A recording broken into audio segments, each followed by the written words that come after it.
Hello everyone, welcome back to my channel চিনিস vlogs. আজকের ভ্লগটা হবে অনেক অনেক বেশি এক্সাইটিং, কজ আজকে আমি পিকনিক যাচ্ছি অ্যান্ড উইন্টার তো এখন চলছেই। তো সবাই পিকনিকে যাচ্ছে, তো আমিও গেছিলাম। যারা আমরা একসাথে স্কুলে পড়তাম তারা সবাই মিলে। তো আগে পুরো ভিডিওতে আমি দেখাতে চলেছি আমরা সারাদিন কী করলাম অ্যান্ড কতটা এনজয় করেছি, সবটা শেয়ার করব। আমাদের সবার ঠিক সকালবেলা 9টার সময় স্টেশনে মিট করার কথা ছিল, বাট অ্যাজ ইউজুয়ালি আমার সবার থেকে বেশি দেরি হয়ে যায়, আমি লেট করে ফেলি, সবাই ট্রেনটা পেয়ে যায় অ্যান্ড ফর্চুনেটলি আমিও সেই ট্রেনটাই পাই। তবে আমি একদম শেষের বগিতে ছিলাম। প্রত্যেকটা স্টেশনে একটু একটু করে দৌড়ে আমি ওদেরকে ধরেছি। আর যেখানে আমরা সবাই একসাথে আছি সেখানে এই পাগলামোটা ভীষণ সাধারণ ব্যাপার। আমরা নেমে পড়েছি স্টেশনে, বাট এখনও পর্যন্ত নাচ কারোর থামেনি। গোটা রাস্তা এরা এভাবেই এসছে। তারপর আমরা টোটো নিলাম এবং সেখান থেকে আমাদের পিকনিক স্পটে গেলাম। এই যে স্পটটা, ভেতর থেকেও তোমাদের একটু দেখিয়ে দিই কেমন। স্পটে পৌঁছে গিয়ে আমাদের আবার শুরু হয়েছে অ্যাজ ইউজুয়ালি যেরকম আমরা করি। এই যে দেখতেই পাচ্ছ,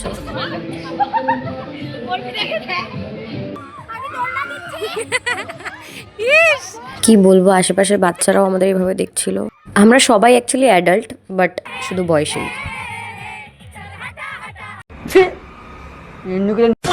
ঠিক তারপর চলে এসেছে আমাদের সবার ব্রেকফাস্ট, গরম গরম লুচি আর আলুর তরকারি, যেটা সবসময় আমার ফেভারিট। এদিকে আমার ছোট ছোট ভাইরা সব ক্রিকেট খেলতে ব্যস্ত, তারপরে আমাকে জ্বালাতন করতে চলে এসছে। একটু আগে আমি যা জোর পড়েছি একটা রাইড থেকে, আঙুল ফাঙ্গুল সব যন্ত্রণা হচ্ছে। সেই পড়াটা আমি ভিডিও ক্যাপচার করতে পারিনি, বিকজ আমি ফোনটাই রাখতে যাচ্ছিলাম জাস্ট ভিডিওটা বন্ধ করে। আর সেই মুহূর্তে আমি ওখানে এমনভাবে পড়েছি যেখানে আমার আর অবস্থা রীতিমতো খারাপ হয়ে গেছে। আমাকে লড়কে পড়ে গেছিল গাইস, ওটাই বলছিলাম, ইনসিডেন্টটা শেয়ার করছিলাম আমি। বুঝতেই পারছো, একটা রাইডস থেকে ছিটকে পড়ে গেছি, আর একবার না দুবার পড়েছি। আমার অবস্থা ভীষণ খারাপ হয়ে গেছে। তারপর আমি এক জায়গায় চুপচাপ বসে পড়েছিলাম। তারপর বসে বসে কি করব, আবার সেই শুরু করলাম সেই খেলা, ভয়ঙ্কর খেলা, ট্রুথ অ্যান্ড ডেয়ার। আবার সেই তুমুল নাচ শুরু হলো সবার।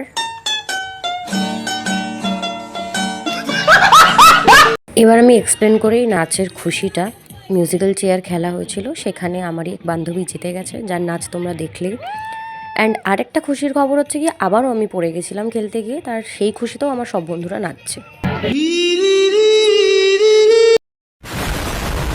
এখন চলে এসেছে আমাদের লাঞ্চ, ফ্রাইড রাইস, চিকেন কষা আর চাটনি, পাঁপড়, মিষ্টি। তো আমরা সবাই একসাথেই বসেছিলাম খেতে। বিশাল খিদে পেয়ে গেছিলো এত দৌড়ঝাঁপ করার পর, তাই ঝটপট করে খেতে বসে পড়েছি। শেষ পাতে চাটনি পাঁপড়টার সাথে আর মিষ্টিটা দেখানো হয়নি, কারণ গল্পে মগ্ন ছিলাম। তারপর খেয়ে দিয়ে উঠে আরও কিছু ছোটো ছোটো রাইডস ছিল বাচ্চাদের, বাচ্চা মানে আমরা তো বাচ্চাই। আবার সেগুলোতে বসলাম, একটু ঘুরলাম ফিরলাম। তারপর চলে আসলো আমাদের বাড়ি আসার সময়। সেই সময় গিয়ে মেইন প্রবলেম, এবার বাড়ি আসার সময় যেহেতু একটু দেরি হয়ে গেছিলো, সেই সময় ওই জায়গাটাতে টোটোটা পাওয়া যায় না, কারণ অনেকটা স্টেশন থেকে ভেতর দিকে। আর আমরা থাকবো, সমস্যা যেমন থাকবে তার সমাধানও থাকবে। তারপর আমরা 30 মিনিটের হাঁটার রাস্তা, সেইভাবে নাচতে নাচতে শুরু করলাম হাঁটা। 30 মিনিট ধরে এরা শুধু এইভাবে পাগলের মতো রাস্তায় নেচে গেছে। আর এরা বললেও ভুল হবে, আমিও তার মধ্যে থেকেই একজন। ভিডিও যখন বন্ধ করেছি আমিও তুমুল নাচ নেচেছি। যদিও এরকম সিচুয়েশন অনেক আমাদের লাইফে আসে, যেগুলো হয়তো আমরা ফেস করতে চাই না, কিন্তু আসলেই যদি আমরা চেষ্টা করি তাহলে সেই সমস্যাগুলো আমরা ভীষণ হাসি খুশিভাবেই অতিক্রম করে যেতে পারি। যাই হোক, এইভাবেই হাসতে হাসতে মজা করতে করতে আমরা চলে এলাম স্টেশন, আর ট্রেনও চলে এলো। দেন আমরা বাড়ির দিকে রওনা হলাম। তবে আজকের দিনটা আমি সারা জীবন মনে রাখবো, কারণ বন্ধুদের সাথে কাটানো কিছু সময়ের মধ্যে এটাও ভীষণ ভীষণ মেমোরেবল। হ্যাঁ, এখন আমরা আলাদা, কারণ আলাদা বলতে আলাদা কলেজে পড়ি, সবার আলাদা আলাদা স্ট্রিম, পড়াশোনা আলাদা, কোচিং আলাদা।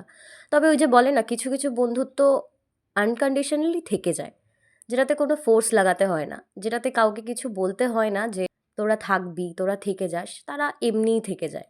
আমাদের এই গ্রুপটাও হয়তো ঠিক সেই রকমই। আমরা হয়তো সবসময়ের জন্যই এরকমই থেকে যাব, আর আমি চাইও আমরা যেন এইভাবেই থাকি। তো আজকের ব্লগটা ঠিক এইভাবেই শেষ করলাম।